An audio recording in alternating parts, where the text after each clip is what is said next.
네, 반갑습니다. 가족 관계의 회복을 위한 시리즈 오늘 7번째 강의를 시작하겠습니다. 오늘 우리에게 살펴볼 것은 이제 부모와 자식의 관계에서 자식이 부모에게 어떻게 해야 하는가 하는 이 문제입니다. 성경은 우리에게 부모에게 순종하라고 먼저 말합니다. 공경과 순종이 자녀가 부모에게 보여야 할 가장 중요한 덕목이라는 뜻이죠. 자, 이렇게 그림을 보면 하나님이 세계와 인류를 창조하십니다. 하나님이 원하시는 이런 아주 화목한, 그러니까 하나님과 평화롭고 평화를 누리고 사람들과 평화를 누리고 하나님이 창조하신 이 모든 자연의 세계와 평화를 누리며 살아가는 것이 하나님이 인류를 창조하신 그 이유였어요. 그 속에서 인간들이 하나님을 향한 종교 명령을 지키고 노동 명령에 순종하면서 이 세상의 모든 사물들을 다스리고 돌봄으로 말미암아 인간이 없었던 것보다는 훨씬 하나님의 아름다움이 이 세상에서 증진되게 하기 위해서, 그래서 하나님이 인간을 창조하신 거예요. 죄로 말미암아서 인간이 타락을 하게 되잖아요. 그래서 이런 하나님의 계획이 좌절되는 것처럼 느껴지지만, 그렇지만 하나님이 교회를 세우십니다. 그래서 그렇게 교회를 세우시고 나를 구원하셨죠.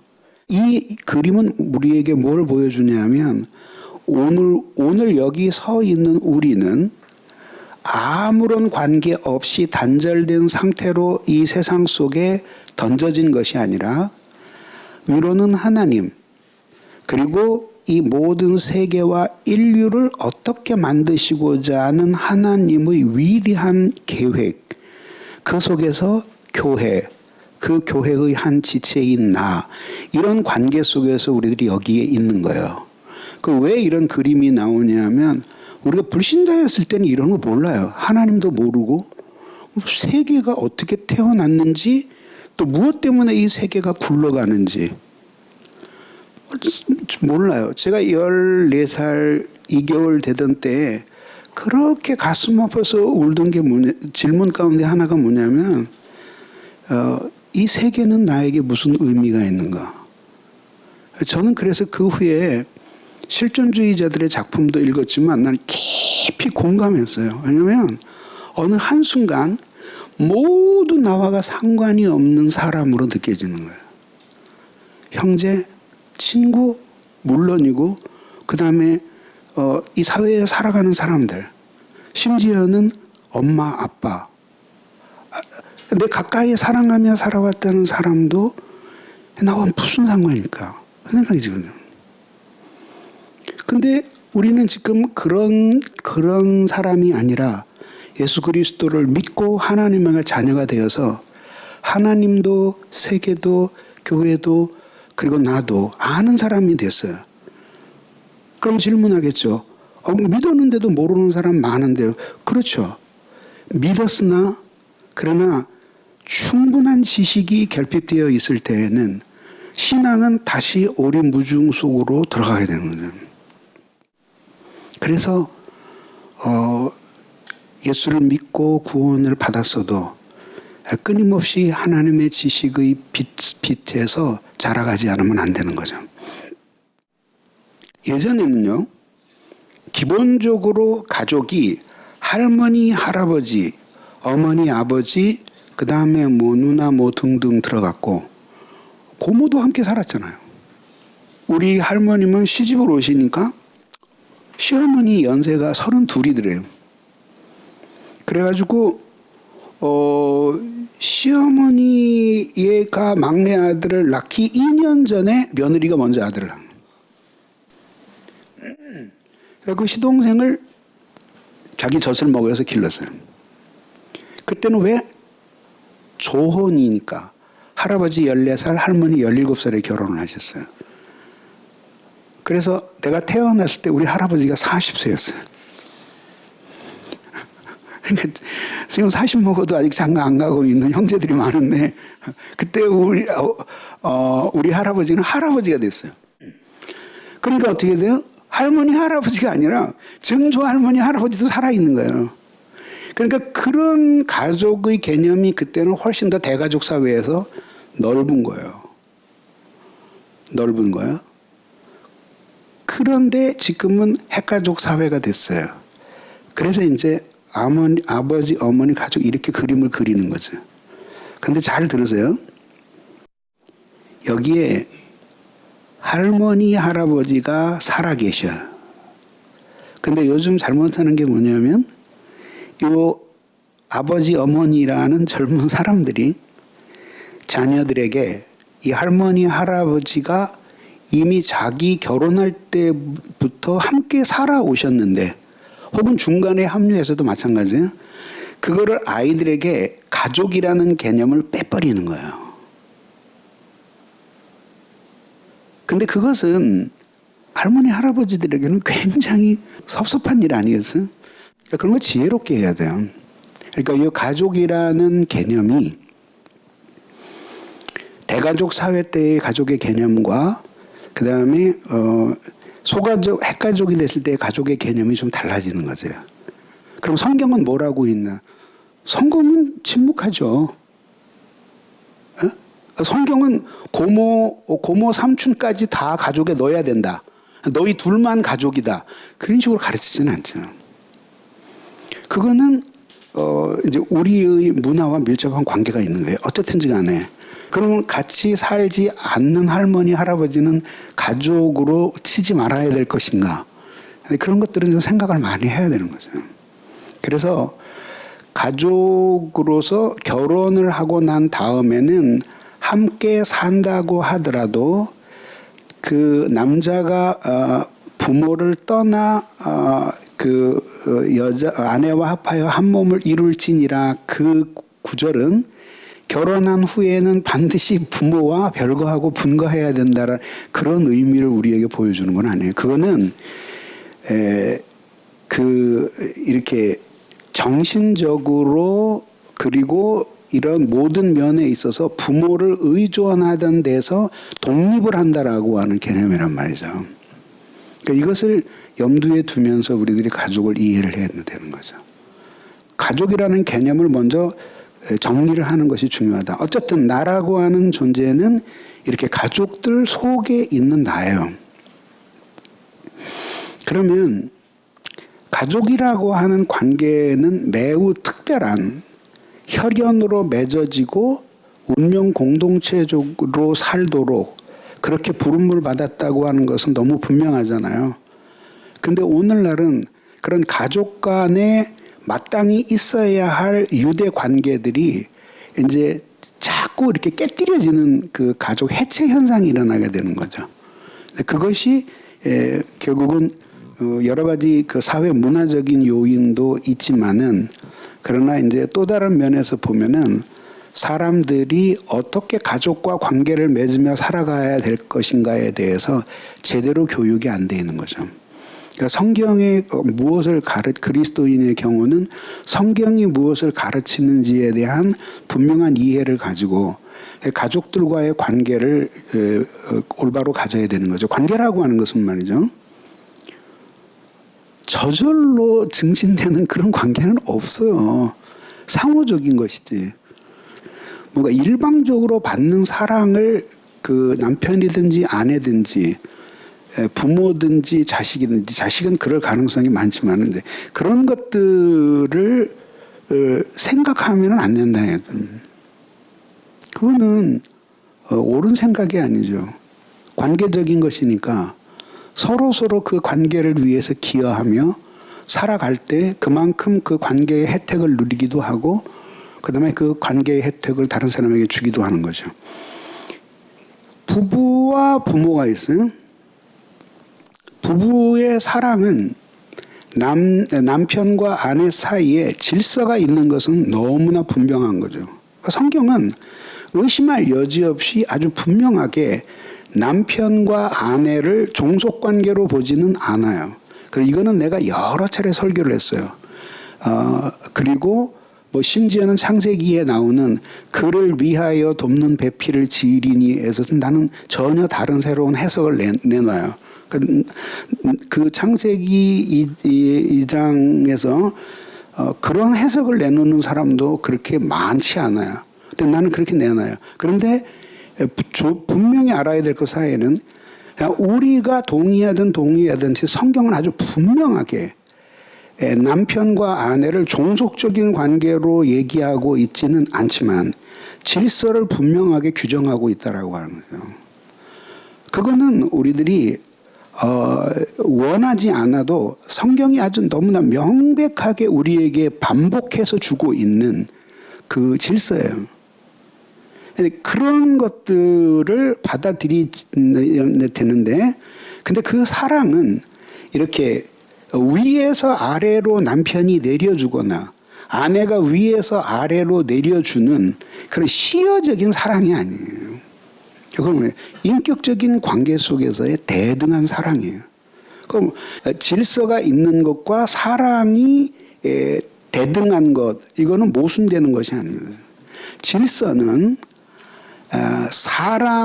사람이 지배하는 그런 의미의 질서가 아니라 하나님이 가정을 통해서 일하시고 역사하시고 가정에 관한 당신의 경륜을 펼치시기 위해서 그 가정을 하나님이 생각하는 통일된 질서 속에 데려가시기 위한 그런 신적인 질서와 하나님이 그 인간적인 질서가 있는데 이 모든 것들이 하나님이 정하신 것인데 그 속에서 남편과 아내가 어떤 관계를 갖는지를 지정하고 있는 거잖아요.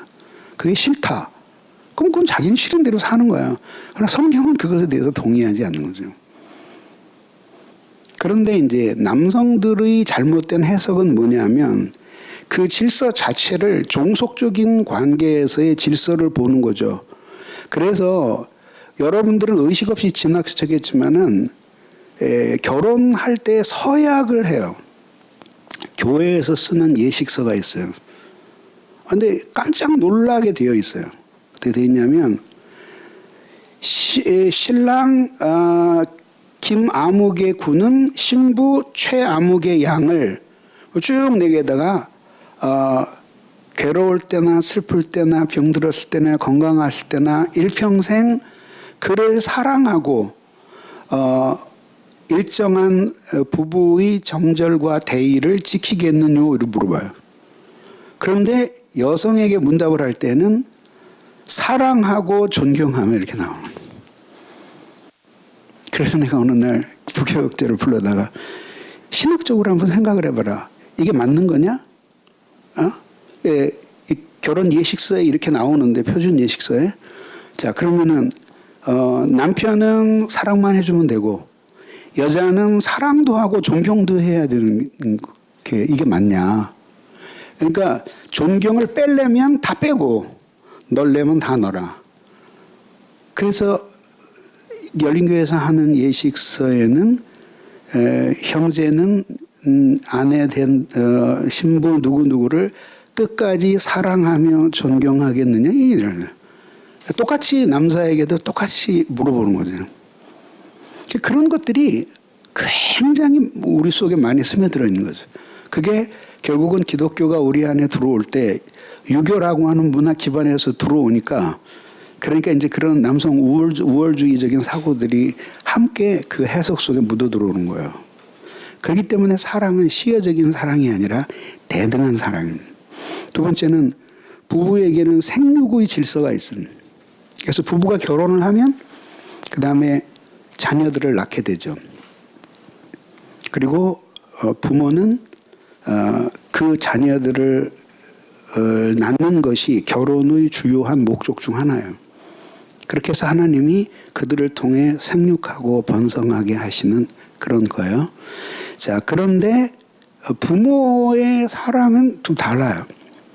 그것은 뭐냐면 대등한 사랑이 아니라 일방적으로 자녀에게 쏟아붓는 사랑이에요. 그래서 성경은 자녀에게 부모에 대해 공경하고 사랑하라고 명령하지만 그러나 그것은 사랑과 공경이 있을 때 부모는 자녀를 사랑해야 된다라는 그런 명령이 아니에요. 똑같이 아내도 남편을 존경하고 사랑하면 남편도 존경하고 사랑하라. 그런 건 아니에요. 그런 건 아니지만 그러나 분명한 거 하나는 부모의 사랑은 하나님이 주신 본성에 따라서 자녀를 향해서 끝없는 사랑이에요. 그러니까 정상적인 일반적인 상태라면 자식이 남편이 못됐을 경우에는 아내가 그렇게 사랑을 못해도 자식이 똑같은 정도로 못했을 때에는 여전히 사랑하는 거예요. 그게 이제 부모의 본성이에요. 근데 요즘은 이런 기본적인 인간의 본성이 이제 심각하게 위협을 받고 있는 거죠. 그래서 왜냐하면 자기 자신의 행복과 안락 같은 것들을 중요한 가치로 생각한 것이 너무나 많이 학습이 되었어요. 그래서 이제는 그것이 이 속에 깊이 배어서 자신 속에 하나의 후천적인 유전자처럼 작동을 하는 거예요. 그러니까 자녀를 위해 굳이 그렇게 희생할 필요가 뭐가 있나 생각하는 거야. 그리고 무정하게 자녀들을 버리는 거예요. 근데 무서워요. 그래서 이런 질서들조차도 깨지는 거예요.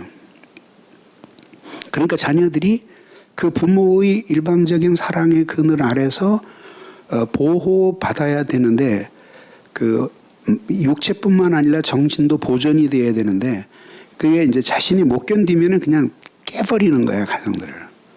그러니까 자녀들이 보존이 안 되는 거예요, 정신으로. 그리고 그는 또다시 아주 힘겨운 멍에들을 짊어지고 자신의 인생을 더 살아야 되는 거죠. 그래서 얼마나 어려운 거겠어요, 그렇죠? 그래서 요새는 저는 가끔 그런 생각, 나는 요새 살아있는 모든 것들이 가엾다. 벽 위를 기어다니는 개미 한 마리부터 시작해서 그리고 펄펄 끓는 그 방황하는 젊은이들로부터 시작해서 죽음을 앞두고 하나님께 기도하는 노인들에 이르기까지 그리고 오늘 강의를 듣고 있는 여러분들에 이르기까지 가엾어요. 살아있느라고 얼마나 고생이 많으세요. 응? 근데 어떻게 그게 우리의 인생의 무게인데요. 그리고 그것을 잘 극복하고 이기며 살아갈 때 인생은 살만한 것이죠. 이렇게 사랑을 써는 이유는 뭐냐면 이게 이렇게 없는 이것이 아니라 이것이 아내가 남편에게 복종하는 것도 사랑에서 우러나오는 것이어야 하고 남편과 아내를 괴롭게 하지 않는 것도 사랑에서 부모가 자녀를 노엽게 하지 않는 것도 사랑에서 자녀가 부모에게 공경하는 것도 사랑에서 나와야 되는 거죠. 그러니까 이걸 엄밀하게 말하면 이게 이렇게 돼야 되는 거죠. 여기 이렇게 사랑이 이렇게 들어가는. 이 사랑의 기반이 이루어지고 이 기반 위에서 이 모든 것들이 이루어져야 되는 거죠. 그러니까 이 질서는 아주 쉽게 얘기하면 기계적인 복종적 질서라기보다는 이 네 가지 관계 다 이게 뭐냐면 하나님의 사랑이 역사할 때 우리 각자는 자신의 자리로 돌아가게 되는 그 자리에서 하나님을 향해 그 각자 자신이 마땅히 해야 할 가정 속에서의 그 질서가 무엇인지를 깨닫게 되는데 그게 기본적으로 사랑이에요. 그 사랑에서 사랑이 아내는 남편을 사랑하면서 복종하고 남편은 사랑하기 때문에 아내를 아프게 하지 아니하고 연약한 그릇으로 여기고 사랑하기 때문에 부모는 자녀를 마음 아프게 하지 않으려고 하고 사랑하기 때문에 자녀는 부모를 진심으로 공경하려고 하는 거예요. 이것이 성경이 우리에게 규정하는 사랑의 관계의 모습이에요. 자, 이제 한 아이가 태어나서 그래서 기어다니다가 그 다음에 점점 성장을 해서 여기에 이렇게 뭔가 이제 자신의 주체성을 가지고 자신감 있게 인생을 행복하게 사는 모습을 보여주는 거예요. 자, 그런데 이 사람의 삶이라고 하는 것은 처음부터 사회적인 관계 속에서 삶이 전개가 되는 거예요. 1930년대에 프랑스에서 아주 괄목할 만한 한 사건이 일어나요. 사람들이 산에 갔다가 그 산속을 뛰어다니고 있는 사람을 닮은 짐승을 발견해요. 그래가지고 이게 너무 기이한 일이니까 다시 관찰을 했는데 틀림없는 사람이에요. 이 사람이 짐승하고 똑같이 소리를 지르며 뛰어다니는 거예요. 네 발로 다니고. 그래가지고 그 포획을 했어요. 잡았어요. 그거 잡고 보니까 완전히 사람이에요. 근데 한 아이는 한 7살쯤 됐고 또 한 아이는 지금 정확한 나이가 생각이 안 나는데 9살인가 10살이 됐어요. 그 아이들이 왜 산에 들어가게 되었는지는 알 수 없는데 확실한 거는 짐승들이 그 아이들을 양육한 거예요. 젖을 먹여서 기른 거예요. 그래서 그 아이들을 인류 사회에 데려다 놓고 그다음에 이제 그 아이를 어떻게 하면 이 아이들을 교육시켜서 사회로 돌아가게 할 수 있을까? 그걸 한 거예요. 그래서 전 세계의 유아 교육학자들이 엄청난 관심을 가지고 프랑스에 모였어요. 근데 결국은 그 아이들을 한 4년인가 5년 정도 이렇게 돌봤는데 결국 실패했어요.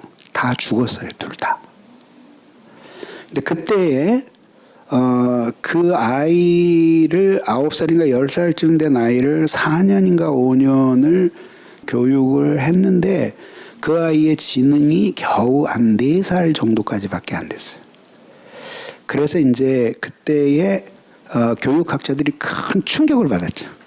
그게 뭐냐면 인간으로 태어나서 인간으로서 살아가기 위한 교육은 지식과 많은 교육이 있는데 그 분량을 아무 때나 시키면 되는 게 아니라 딱 그거를 받을 수 있는 시기가 있다는 것이, 그러면서 이제 유아 교육의 중요성이 엄청나게 이제 부각이 되었던 거죠.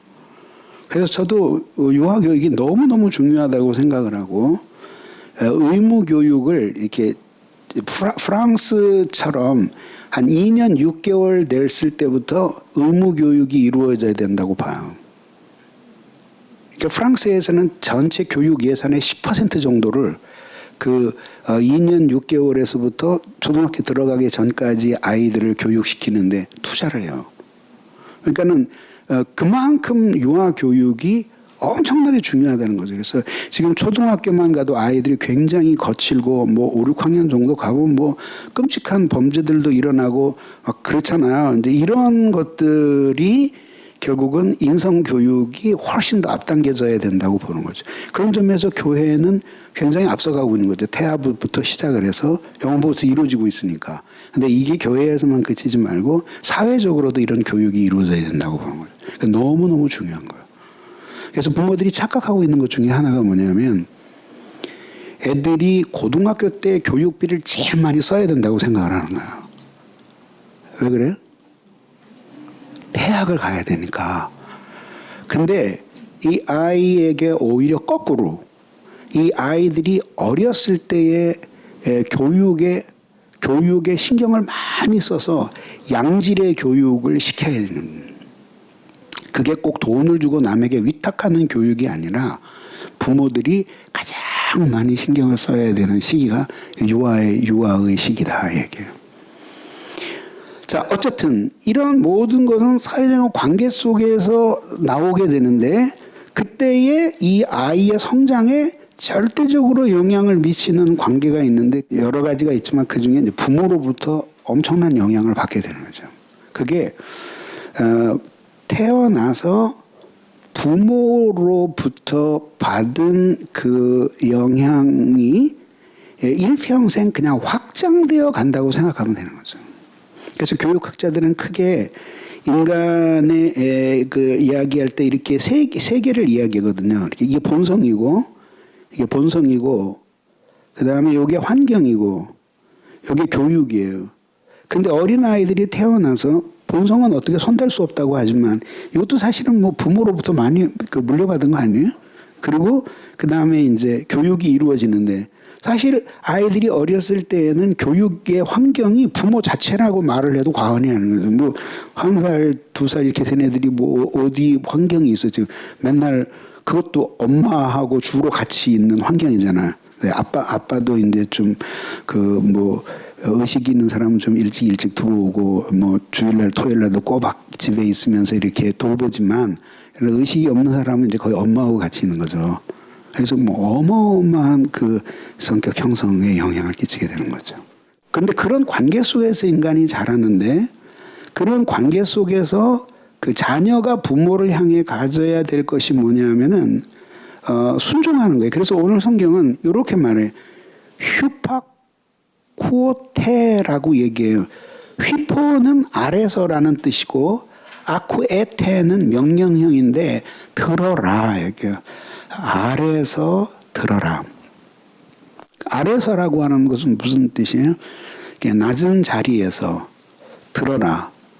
그래서 이렇게 하면서 부모로부터 어린 이렇게 자녀들로서는 아직 알 수 없는 초월적인 진리를 어린 시절에 배우고 하나님의 성품을 배우고 인간이 사는 도리를 배우면서 이 아이가 자신이 외톨이가 된 단절적 존재가 아니라 위로는 하나님과 이웃들이 가족을 통해서 확장되고 또 하나님이 창조하신 이 모든 세계의 자연들과 선의를 가지고 올바른 관계를 맺으면서 살아가야 한다라고 하는 것을 이 가정에서 배워야 하는 거죠. 그렇게 생각하고 보면 한 인간이 태어나서 부모가 된다고 하는 것은 참 어마어마한 일이고 그 한 인간에게 또 그 인간이 관계를 맺을 배우자와 그 배우자 사이에서 태어날 자녀들에게 어마어마한 영향을 주는 거잖아요. 그럼 만약에 그 부모가 아주 선한 사람이고 하나님을 경외하고 인간성이 따뜻하고 정말 좋은 사람이라면 쉽게 해서 그 가정에 태어난 아이들은 세상 말로 땡 잡은 거야. 인생을 시작할 때 다른 아이들은 0m에서 시작을 하는데 얘네들은 한 30m에서 시작을 하는 거예요. 이거는 세상의 돈이나 출세를 가지고 이야기하는 게 아니라 한 인간으로서의 고뇌와 한 인간으로서 살아가는 그 삶의 경주를 얘기하는 거죠. 그거를 부모에게서 들어야 된다라고 하는 거죠. 자, 근데 여기 어려운 점이 뭐예요? 이 성경이 지금 말하고 있는 문맥이 이게 아무 사람이나 불러다 놓고 지금 이 얘기를 하고 있는 게 아니라 경건한 교회의 교인들이었어요. 하나님을 사랑하고 어떻게 하든지 주님의 뜻대로 살려고 하는 교인들이었어요. 그러니까 그러한 부모를 염두에 두면서 이 아이가 순종하라고 이야기하는 거죠.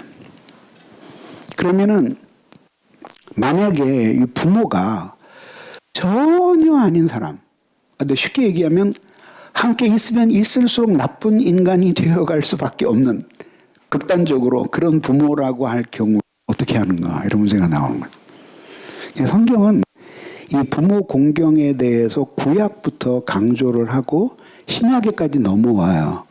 여기에는 두 가지 요소가 함께 들어있다고 봐야 돼요. 그게 뭐냐 하면은 자연적 질서와 신령적 질서의 문제예요.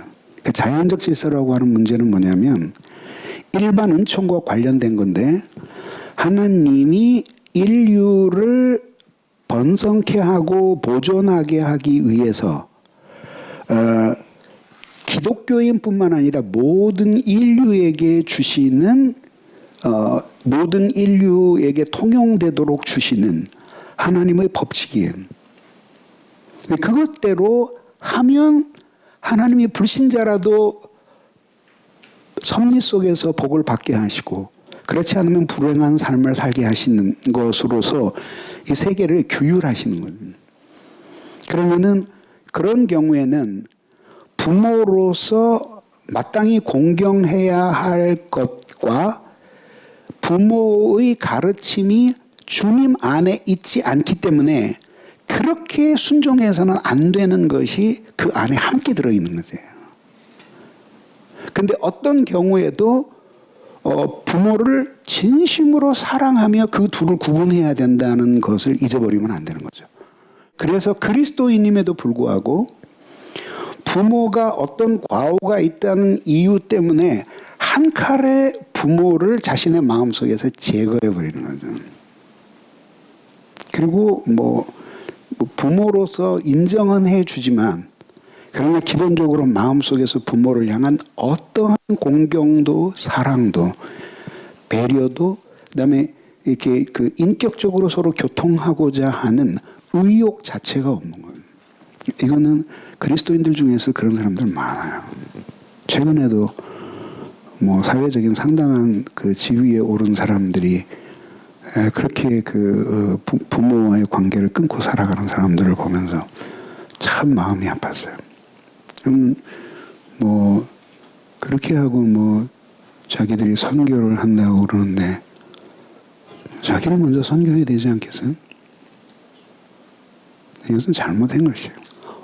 부모가 어떤 패역한 경우에라도 그렇게 하면 안 되는 거예요. 자, 그럼 이제 부모와의 관계에는 어떤 관계가 되느냐? 자녀가 이 부모에 대해서 순종하고 공경하고 그 다음에 그 부모와 함께하는 거예요. 함께한다라고 하는 것은 장소적으로 함께 산다는 것만을 의미하는 것이 아니라 그 부모와의 정신적이고 이런 연합들이에요. 그래서 여러분들은 지금 보면 아직은 대충 좀 젊으셔서 애들한테 소외감 느끼세요? 아직 안 느끼죠. 그럴 연세가 아직 안 됐죠. 근데 이제 나이가 어느 정도 되면 자식으로부터 소외감을 느껴요. 근데 놀라운 것은 이 사람이 이런 생각을 하더라고요. 와, 자식들은 나를 이렇게 사랑하지 않고 이렇게 얼마든지 잘 지낼 수 있는데 어쩜 이렇게 소통도 안 하고 이렇게 해서 살아갈까? 애들은 왜 그럴까? 근데 놀랍게도 그 질문을 하는 그 사람이 자기 부모에게 자식이 하는 것처럼 똑같이 하고 있는 거예요. 그게 문제라는 거예요. 이런 거 맞으면 깊이 캐들어가면 그게 맞으면 뭐에 귀결되는 거죠? 사랑이 없기 때문에 그런 거죠. 사랑이 없기 때문에 그렇게 되는 거죠. 그래서 이제 이렇게 돼서 부모와의 관계가 깨져버려요. 깨져버리면 그러면 관계가 깨어져 인간성이 파괴돼요. 그 속에서 이 사람이 부모와 올바른 관계를 누리지를 못했기 때문에 어떤 문제가 생겨나냐 하면 아빠가 되는 게 뭔지 엄마가 되는 게 뭔지 그걸 모르는 거예요. 그러니까 자신은 굉장히 올바로 하고 있다고 생각하는데 자녀들을 향해서 자신은 전혀 그러려고 하지 않았는데 아빠가 자기에게 한 것처럼 엄마가 자기를 사랑하지 않은 것처럼 똑같이 자기 자식들에게 하는 거예요. 근데 그 엄마 아빠 때문에 상처를 많이 받았으면서 그거를 심리학에서 보복적 모방심리라고 해요. 부모에게 받은 상처를 이상하게 부모가 아니라 자식에게 보복하는 심리예요. 그래서 제가 그 젊은 형제 자매들에게 늘 얘기하는 게 뭐냐면 결혼할 때 다른 모든 것들을 좀 봐야 되잖아요. 그죠? 그래서 지난주에 내가 여러 항의 편지를 받은 가운데 하나가 뭐냐면 어떻게 목사님은 그렇게 그런 얘기를 할 수 있습니까? 남편이 당신이 남편에게 불만족하냐? 근데 그 남편이 돈도 많고 가문도 좋고 공부도 많이 하고 얼굴도 잘생겼으면 당신한테 시집 받겠느냐? 가서 한번 거울을 봐라. 내가 그랬잖아요. 그게 이제 뭐 엄청나게 상처가 된 모양이에요. 근데 내가 오늘 아침에도 그 생각을 했어요. 우리 중에 저는 우리 집사람하고 결혼하기 위해서 하나님 앞에 무기한 금식 기도를 했거든요. 그 일주일 금식 기도를 하고 정확하게 10kg이 빠졌어요. 근데 진짜 믿음으로 결혼을 했어요. 그러나 확실히 말하는 거는 그러면은 정말 믿음으로 했냐? 난 아니에요. 우리 집사람 성품도 봤고 얼굴도 봤고 신앙도 보고 다 봤어요. 누가 그거 안 보고 결혼하는 사람이 누가 있겠어요? 아니 솔직히 얘기해서 만약에 그런다면 사진도 볼 필요가 없지. 솔직해져야죠. 그거는 내가 여성들의 외모를 이야기하려고 그런 게 아니라는 건 너무나 잘 알잖아요. 왜 그렇게 해요? 어쨌든 부모와 자식의 관계가 깨지면 그 다음 부모는 그 부모가 되었을 때 자식과의 관계를 올바로 할 수 없어요. 그래서 이거는 거의 공식처럼 일어나는 일이에요. 그래서 결혼할 때 만약에 다른 거 이외에 가장 중요한 거 한 가지를 고르라 그런다면 근데 판단이 안 선다면 나는 항상 두 가지를 제시해요.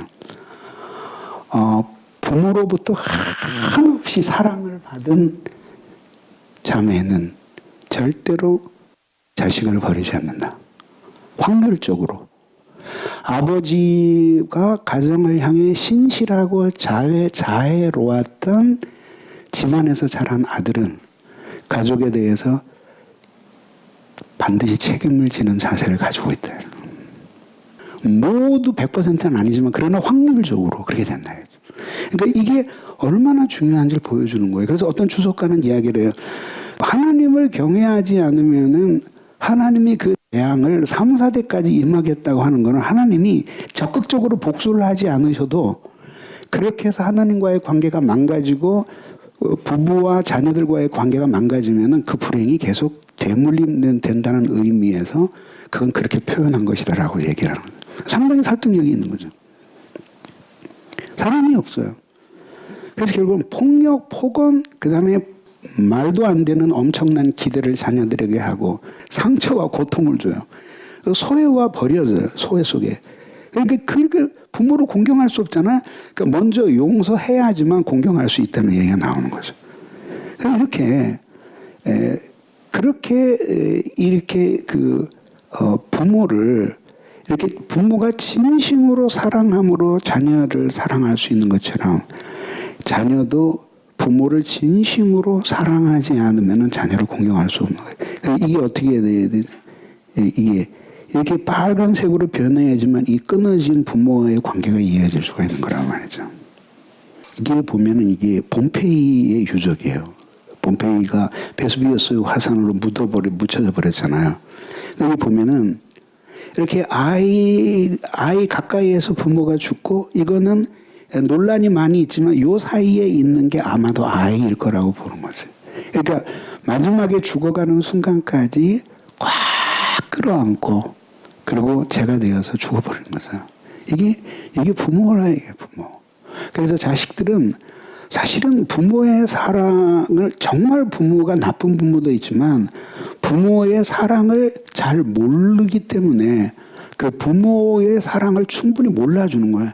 돌아가신 다음에야 그 사랑의 깊이를 깨닫고 어리석은 사람은 부모가 이미 다 죽고 갔는데도 자기 부모가 자기를 얼마나 사랑했는지를 모르는 거예요. 가난하고 높은 지위를 가진 사람도 아니지만 여전히 사랑했다는 걸 모르는 거죠. 오늘 배운 내용은 5가지입니다. 같이 한번 읽어봅시다. 1번 자식의 덕목은 순종이다. 예, 순종입니다. 2번 순종은 공경에서 비롯된다. 공경입니다. 3번 공경은 사랑의 관계이다. 사랑에서 옵니다. 4번째 상처를 준 부모와 화해라. 예, 화해가 먼저 필요합니다. 마지막 5번째 하나님의 의가 관계를 고치시고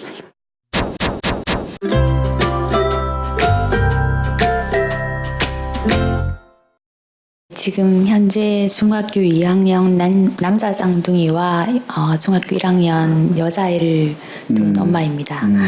부모를 공경하고 부모에게 순종하라는 하나님 말씀이지만 한참 반항기에 있는 사춘기 아이들에게는 일방적인 강요로 받아지는 것 같습니다. 그래서 제가 학교에 상담을 가보면 선생님들께서 아이들이 참 사랑받고 표가 난다고 말씀하시거든요. 그래서 감사하게 생각하고 있는데 그럼에도 불구하고 이런 하나님의 말씀을 어떻게 좀 지혜롭게 반항적인 아이들에게 가르칠 수 있을지 궁금합니다. 그건 이제 부모에게 순종하라, 공경하라고 하는 거는 그 아이들의 신앙의 깊이만큼 또 부모를 진심으로 사랑하는 깊이만큼 들어갈 수 있는 거죠. 그건 아이들이 부모로부터 사랑을 많이 받은 아이들이 모두 부모를 사랑해요. 그렇지 않을 수도 있어요. 그렇지 않을 수도 있죠. 그렇지도 않을 수 있는 거예요. 근데 그 아이들이 아직 부모를 사랑하거나 신앙이나 이런 것들이 두께가 이 정도밖에 안 되는데 이만큼의 부모에게 순종과 공경의 깊이를 요구하면서 막대기를 치르듯이 밀어붙여서는 안 되는 거죠. 그건 안 되는 거예요. 그래서 필요한 것이 뭐냐면 제일 중요한 거는 그 아이들이 회심해서 하나님을 사랑하게 만들어주는 거예요. 그러니까 부모는 부모가 너 날 사랑해라 하는 것보다 얘가 하나님을 사랑하는데 하나님 말씀이 내가 널 사랑한다. 내가 너를 위해서 십자가에 못 박혀 죽었지? 근데 나는 너에게 참 슬프다. 너 왜 부모에게 그렇게 하니?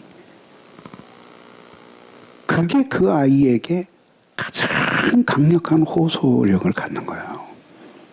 그거를 완전히 바꿔놓는 거예요.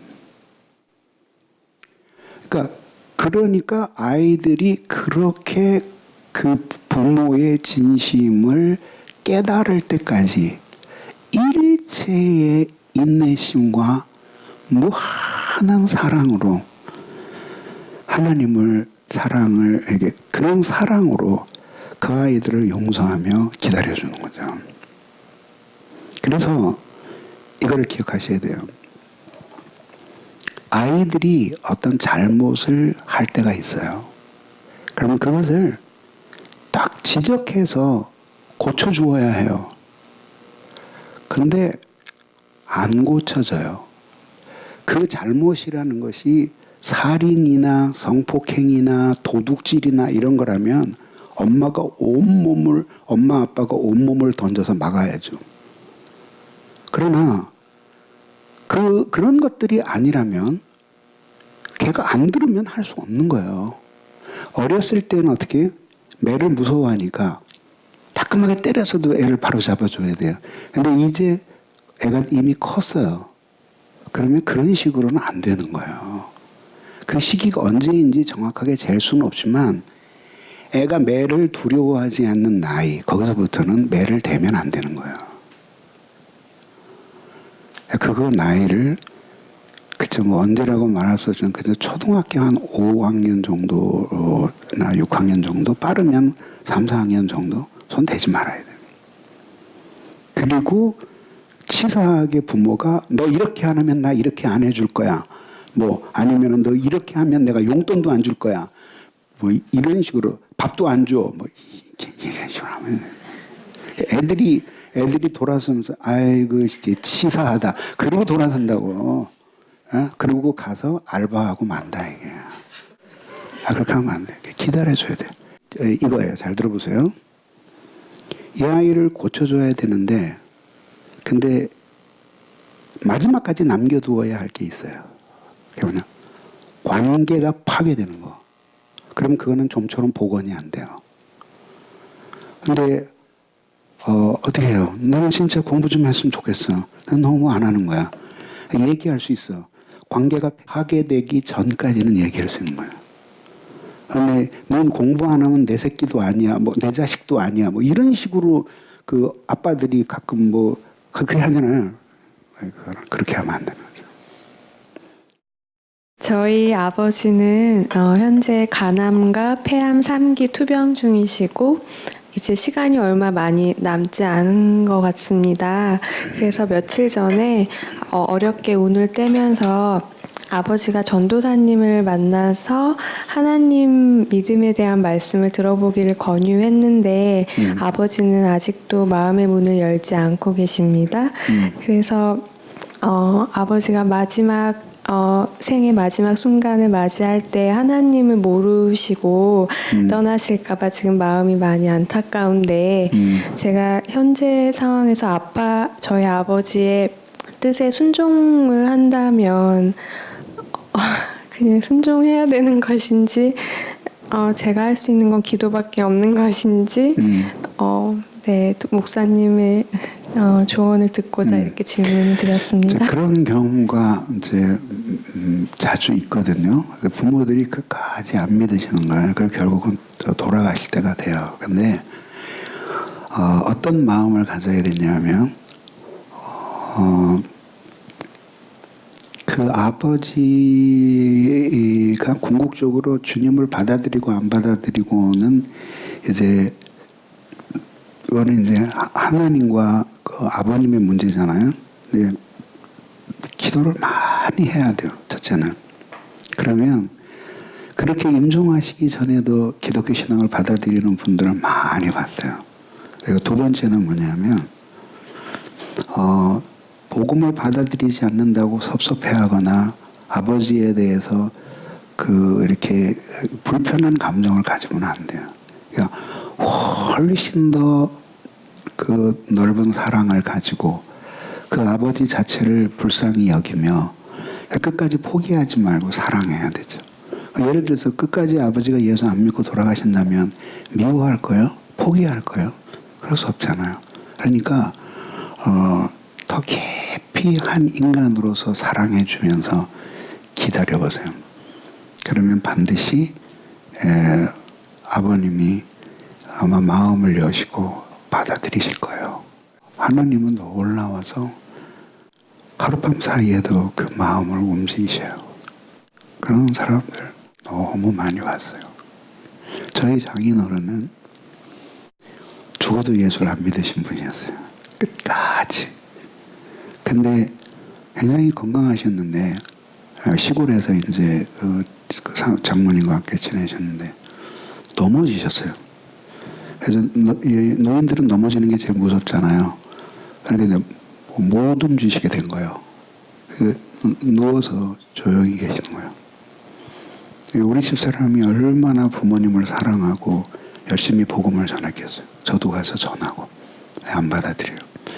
우리 사람이 그냥 고민하다가 지금은 없어졌는데 옛날엔 그 MP3 나오기 전에 그 카세트 테이프기 있었어요. 그거를 돈을 내면은 월별 회원으로 보내주는 게 있었어요. 그걸 우리 집사람이 그냥 자기 돈을 내고 여기서 매주 보내드렸나 월별로 보내드리면 모르겠는데 하여튼 매주 보내드렸어요. 그러니까 아버지가 이게 계속 옆에 쌓이는 거예요. 근데 누워서 할 일도 없는 거예요. 그러니까 옆에 녹음기가 뭐 음악을 좋아하고 그러는 분도 아니고 하니까 시골 노인네들이잖아요. 그러니까 야 그거 갖다 놔라. 그리고 녹음기를 놓고 뭐 사회가 뭐 또 연설을 했더니까 한번 들어보자 하고 들은 거예요. 놀라운 게 그 병상에서 회심을 하셨어요. 그리고 신앙을 받아들이시고 놀라워요. 그래서 시편 23편을 닳도록 들으셨어요. 병상에서. 하나님의 역사는 몰라요. 낙심하지 말고 자주 가세요. 네, 이상으로 마치겠습니다. 감사합니다.